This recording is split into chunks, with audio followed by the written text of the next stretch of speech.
I just want to give a shout out to all my homies. Actually, no. Let's not give a little shout out to Just because we don't have any friends doesn't mean we can't Red supply Lobster, art. a.k.a. Gingerbread Boy. She's part of the hater crew. Hater. Oh, You hate on us because we're trying to holler at the homies. This is Brandon Barris from the Morning Buzz here on WHITradio.org. love it so much.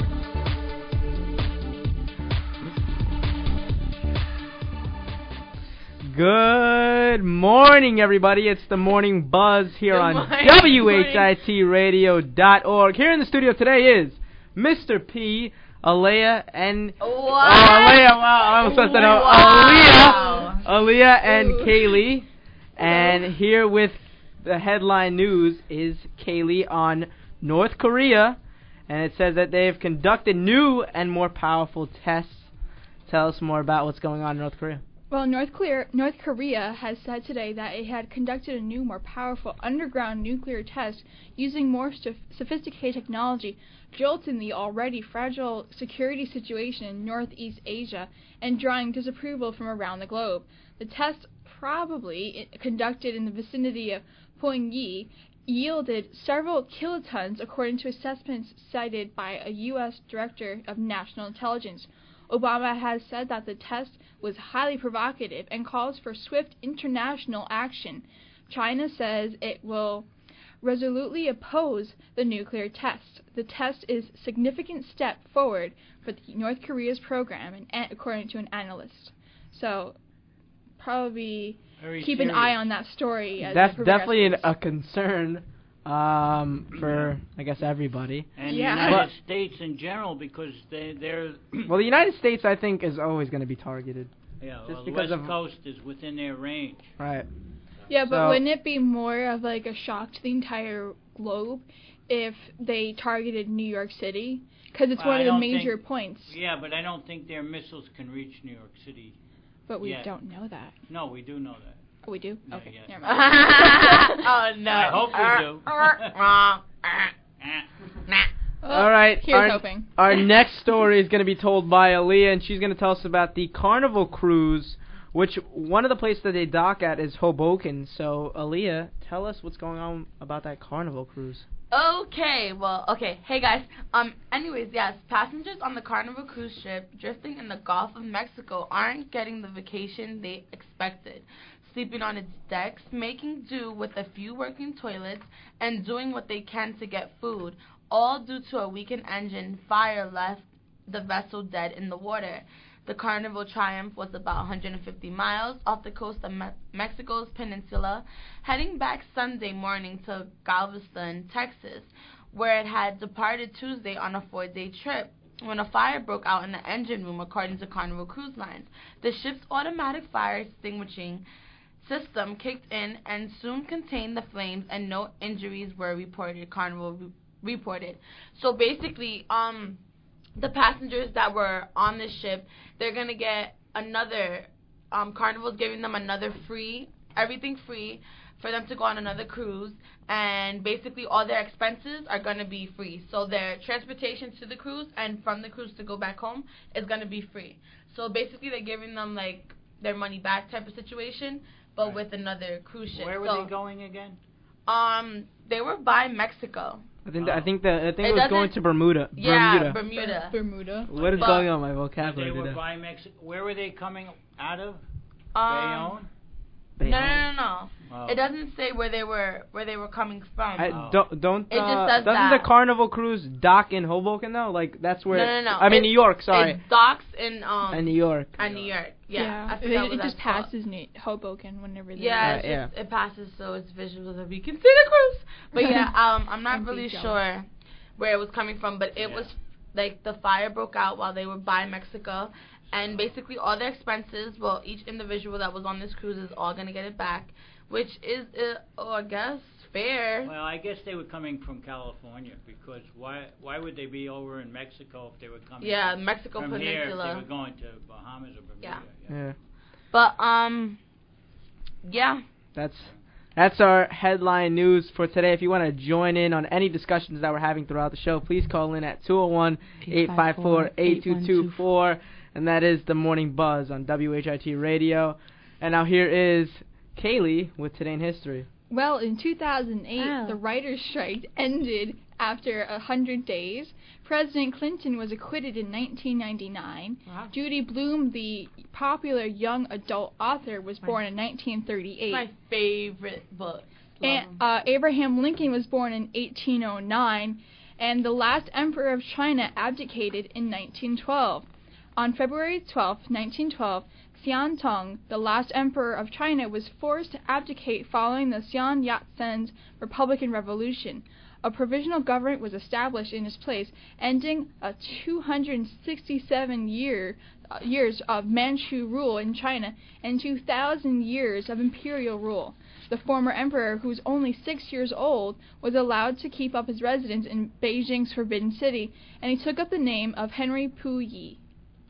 Okay, I want one of you to go on the net and find. Now, Abraham Lincoln's birthday is. No, it's today. I'm going to talk about it. Yes, but I want somebody also to find the similarities between Lincoln and Kennedy. They're amazing. All the connections. So if somebody could go on the web and find that, everybody's looking at each other. No. I don't want to do it. We got this. I want you. Don't worry, Miss B. We're gonna be coming in clutch. We're coming in clutch. Don't worry. Right, but But before we discuss Abraham Lincoln and Mr. Kennedy, here is Ailijah, President Kennedy. Well, I like to call him Mr. Kennedy, Why? Mr. B, because he's not the president anymore. Well, either was Lincoln. Well, you call him President Lincoln. Right, but don't call him Mr. Lincoln. Kennedy's not I call him Kennedy. Anyways, so But here is Ailijah with today's birthdays. Yes. So happy birthday to Cotton Mather. He was a writer in 1663. Charles Darwin, John L. Lewis, Anna Pavlova, whatever. Omar Bradley, Costa Gavras, Bill Russell, Judy Blume, and Christina Ricci, and also Abraham Lincoln. He was the 16th American president. He was born on February 12, 1809, in a log cabin in the backwoods Hardin. He grew up in newly broken pioneer farms of the frontier. His father, Thomas Lincoln, was a carpenter and farmer, nearly always poverty-stricken. Little is known of his mother, Nancy Hanks, who died in 1818, not long after the family had settled in the wilds of what is now Spencer, Indiana. So basically, we all know Abraham Lincoln because he was a president. Too bad he wasn't, a president for us today, but yeah, he was very important. No, obviously not today, but I mean... Obviously, he was born in 1809. I want to ask this question while somebody's looking at the similarities. Why do you think he's in, like, all these movies? Everybody's kind of obsessed with him, and he's like, if you think of a president, Abraham Lincoln is that president. Well, because I think he's a president that everybody looks at to be perfect. Like, everybody wants to be that kind of Abraham Lincoln president. If you look at the past presidents, as you said, I think Kennedy. He's very important because he signed a thing that said all slaves can be free. Emancipation Proclamation. Look at that. Oh, my history senses are coming in. Well, I'm glad one of your senses. Ooh. I have the random and odd facts and coincidences between them. Kayleigh, I knew you'd come through for me. Yes. I told you, everybody's coming in clutch today. Well, Abraham Lincoln was actually elected in the Congress in 1846, and JFK was elected to Congress 1946. Right. Abraham Lincoln was elected president in 1860. JFK was elected president in 1960. They were both extremely concerned with civil rights. Lincoln was born in 1809. Jack Kennedy was born in 1909. Yes. And the strange thing, both of their personal secretaries advised them not to go to the areas where they were actually both assassinated, both of their personal secretaries. Wow. His secretary was called Kennedy. Lincoln's secretary was called Kennedy. No, it was John Nicolay, and Kennedy's secretary was Evelyn Lincoln. Right. And they were both assassinated by Southerners, and they're both succeeded by Southerners, and both successors were named Johnson. So wow, that is a lot of similarities. And they were both one was assassinated 1839. John Wilkes Booth, who assassinated Lincoln, was born in 1839, and Lee Harvey Oswald, who assassinated Kennedy, was born in 1939. That's a lot of similarities. That's pretty crazy. There's actually a lot more. And both their assassinators had 3 names: Lee Harvey Oswald and John Wilkes Booth. John Wilkes Booth killed Lincoln in a theater and then went to a depository to hide out. Lee Harvey Oswald killed him in a book depository, and hid out in the theater. So it's no way. That's pretty amazing. Yeah. That's crazy how it. Wow, that's interesting. That was really something, and I hope listeners are really interested too, because it's not boring for once. That was really something that's really eye-catching, ear-catching, eyes-catching, hair-catching. Anything you can catch. The crazy thing, there's even more random things that you can actually pinpoint. And nobody notices stuff like this. Nope. That's crazy. Yep. I know you guys talked about this yesterday about the Pope resigning. Yeah. And what? But there's a book, or I don't know if it was a Bible or something along the lines of a Pope resigning. But the book basically predicts that the Pope would resign this year, a new Pope would come in, flee to Rome, and then that would be the beginning of the world ending. Are you talking about Nostradamus? Maybe. I don't know. It was really quick on CBS yesterday. Because everyone keeps talking about his predictions, because saying he could kind of see the future, because he predicted World War II and how two right. Yeah, he basically everything he's predicted has been right so far. But you can't put all your faith into something that happened. Right. I guess you can look at it and be oh, that's kind of crazy. But you can't say, well, because he predicted it and because the past things that he predicted happened, you can't say, well, he knows the future. But that's not to say Let's that follow he's what not. He says. That's not. But that's not to say that he's not at least And I'm not trying to discredit him. I'm just saying you can't put your entire future into someone who is dead. Yes, Katie. That's an tell interesting him. theme show. Maybe we could do a theme show. Maybe we can do a theme show on that. You know? Right, but also something that I saw over the weekend on, I think it was the Sci-Fi Channel. It was about a family, the McStay family, and basically this has been a story since I think about 2007, 2008, and basically a little little story. I don't want to go into it that much, but basically it's about a family. Yeah, it's about a family that disappeared. They lived in California. They disappeared in 2008, and basically it was very abrupt. Nobody really knew about it. Their family kind of were shocked, and basically it was the most random thing. With this family, it's a lot of he said, she said type of stuff. So all we know is that they just got up and left, and basically it was just a surprising disappearance. So it's really interesting to me that I didn't even know this until Brandon brought it up to all of us in the studio this morning. And I think Brandon should tell us a little bit about exactly what you're talking about. Yeah, well, I mean, basically there never has been any criminal records between the two. They have 2 kids who seem to be very healthy, so I really didn't see any internal problems that would have caused for them to flee. But basically they moved into this new house in California about midway throughout the week.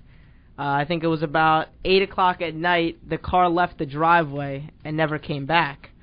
And basically everybody has different thoughts about it. Some of the family members think that they're dead. Some of the family members think that they're in Mexico. Some of the family members think they're in Costa Rica. So there's a lot of different opinions about the situation, but it's very interesting. As I said, it's been going on since 2008. We're in 2013, so obviously it's been going on for a very, very long time. But listen, if you have anything you want to say about the story or any information, please call in 201-854-8224. Yeah, their names are Joseph Summer Gianni. Oh, no, this is their family. Their family is just you guys should come home now. Obviously. I don't think they're going to come home, though. How many years has it been? Well, if it happened in 2008, 2009, 2010, 2011, 2012, 2013, 5 years. On this paper is from last year. People are still looking for them. Well, I mean, there's obviously always going to be people looking for them, but when it first happened, it was in 2008. So if you're listening to the show right now, call in and. Or if the person who left and who is fleeing right now is listening to the show, please feel free to call in and be a little scary with us. Tell us where you are. I don't think they're going to be listening to our show. Well, listen, anything is possible, so maybe they are. Anything is possible if you just believe, Kayleigh. Yeah. Oh. I ain't feeling her today. Oh. But on the Morning Buzz, we'll definitely keep you updated. If anything comes out, if any news, if any findings or anything, we'll definitely keep you updated. I know everybody's thrilled about that. Findings. So moving on, here is Kayleigh with my two wives on Celebrity Gossip, Mia Lacunas and Kate Upton. How are they your wives if you're not married to them? They would never marry you. All right, I'm sorry. My future wives. Not even future. They're not even close You're to the one that future. just said. You're the one that just said believe. So why can't I believe? Oh, you my. can believe. Damn. No. You can dream. No, that's it. That's No, it. I don't want to hear it right now. You can dream. But dreams come true. No, they don't. Not only in the Cinderella movies, because I don't know about your dream. Does your name begin with people Cinder? are really listening. You don't know, Exactly. See? Whatever, but my lacunas, whatever. If you can't even say her name, you have no right to be commenting on the situation. So let's just pause right there. We got a phone call. What? Oh. Really? Oh my God! Not again. Pick it up. Right. Yeah, I heard you guys talking about me. I don't want to be found. How about that? I want to stay in this hole that I'm in. Oh, that's nice. Oh my God, are you from the McStay family? Yes. But No! Wow, you know I what? had enough of this. I just want to live a nice, quiet life by myself. So please don't look for me. That's fantastic, but you know what? No, Brandon, shut up! Oh my God, so like, where are you? This cannot be happening. This cannot be happening. Oh my God, okay. So my name is Ailijah, and this is the WHIT show from Hudson County Schools of Technology, and I'm very interested in your family and the story that's going on, and I don't know if it's true or not, but what's your name? Like, where's your son, your daughter, if you have? I don't even know. Hung up. Oh. God damn. All right, well, I never know who the show is reaching. Oh exactly. My God. And oh my God, can you call back, Mr. P? Track the call.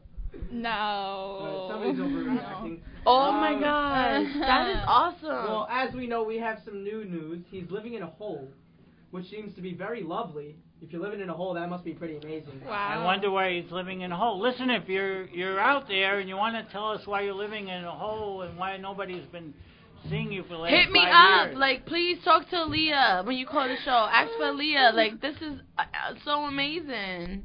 Amazing? Uh-huh. All right. It's more than amazing. Celebrity gossip time. Yeah. All right, we're moving on, but I want to thank that caller for calling, and even though he might be closer than we think. Yeah. I want to thank that person, that anonymous person who we never know is. Thank you for calling in on the Morning Buzz. Well, I'm going to get you, Mr. DePiro. If it was you, I'm going to get you. Well, all right, moving on. Here's Kayleigh with Celebrity Gossip. Mila Kunis in the March 2013 Allure magazine says that I love being single.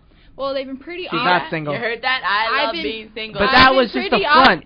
They've been pretty obvious about their relationship in recent months, but Mila Kunis wasn't willing to admit that she's dating Ashton Kutcher in her new interview with Allure magazine.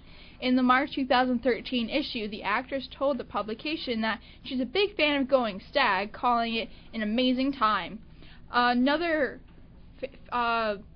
Brandon's other future wife, Kate Upton, talks about her Antarctica Sports Illustrated photo shoot. She says she was thrilled to have gone to sword the cover of Sports Illustrated swimsuit for the second year in a row. However, Kate Upton had her work cut out for her this time when it came time to do the actual photo shoot. The model went all the way down to Antarctica to snag the perfect picture, and made it a feat difficult by the freezing temperatures. She also says that she has gotten frostbitten. Well, I could definitely warm her up. I don't need to know that. The only way you can warm her up if it's you. Oh my God! Anyways. Hey, by the way, Thursday's Valentine's Day. And Yes, it is Cupid's Day. It is Valentine's Day. It's also Brandon, the love really bug Barris, lonely. Oh boy, might Mr. bring P, in his well, squeeze there. No, Are you gonna bring? she's in not your my main sweetheart? squeeze. Yeah. Oh, her name's Bree. No, Are you gonna bring in actually, your I don't even sweetheart? know who Bree is. Yeah, whatever. Are you gonna I'm give gonna your make sweetheart sure a she listens sweetheart to the or a show. bouquet of roses and chocolate truffles? I'm gonna give her Your phone number? funny. That was a good one. You know what? Watch I think comedian. I'm gonna give her coal. It's not Christmas. Coal. Why? What you gonna? Because, Mr. P, when you talk about a gift for Valentine's Day, you gotta talk about coal. It's And the I'm most, gonna tell her it's to the get- most loving gift you can give. Yeah, I'm it's gonna right give up her a there. bat. It's right up there, Brandon. And, Yeah, it is. chocolate Oh and, my and God. So what are you guys doing for Valentine's Day? Aside from Brandon. the I'm going love to bug spend it Barris. with my significant other. Is that your? Nice. Oh, nice. Congratulations. If you're lying, then I take the congratulations back. But if you're Aw. truthful, No, I'm gonna go spend it with a friend, and then I'm gonna go spend it with my little sister, cause that's my Valentine's. Aw. That's She nice. said that she wants a big bear, cause it's Valentine's. Are we talking Day. life size or are we talking animal size? No, she wants Like, Oh, she wants life size. a life size. Like you want. No, you know. You want to I go out can't to bear it. the Yeah, you can shut up now. No, Oh it's like the my regular bears that they sell like in gosh. Walmart. Yeah, but you didn't specify. You said she wants a bear. That can mean anything. Brandon, do you have a Valentine? I actually don't have a Valentine. So My you Valentine could is my just- mother, because I'm gonna Aw, be cooking. how Yeah, sweet. that is sweet. Thank you so much. My Valentine is my mother. I'm gonna be cooking Does her she dinner. want you Huh? to be her Valentine? Did Well, she ask you? Or did it's you not a ask question her? of her want. Is she has to. She's my mother. It's She's okay. she's obligated to be my She don't gotta Valentine. like you. Excuse you. 'Cause if we You're right. don't- She doesn't have to like me. She has to love me. Oh, Oh, I'm Oh. killing you, Julia. you hit the All heart. right. Yeah, hit the heart. Thanks for asking what I'm doing for Valentine's. But it is getting. What are you doing for Valentine's Day? Well, yeah, I don't have a Valentine. Oh. So I'm gonna be watching. Shucks. Are you gonna go spend it with LaQuinda? No, my wife would be a little bit mad about that. So what are you doing for Valentine's Day? Probably go to a restaurant, get some flowers, and get abused. You know. That. Wow, Well, talk about a lovely that- evening. That seems it- really fun. Our show is getting a little bit past the time that we need to wrap up by, so we're going to go quickly to Kayleigh for the weather and wrap up our show. Well, right now it is 41 degrees, but it feels like it's 33. It's fair with partly cloud. Stop. Over the next 6 hours, except partly cloudy with temperatures reaching the low 40s. Winds west at 10 to 15 miles per hour. Tomorrow, expect sunny early on in the morning, then increasing cloudiness later in the afternoon. High is the near 40. Winds can be light and variable. And that was Thank your you. weather. Thank you. Well, I want to thank everybody for joining us today here on the Morning Buzz. I want to thank that anonymous caller for calling in with that very, very, very newsworthy information. Keep it locked here on the one and only WHITradio.org.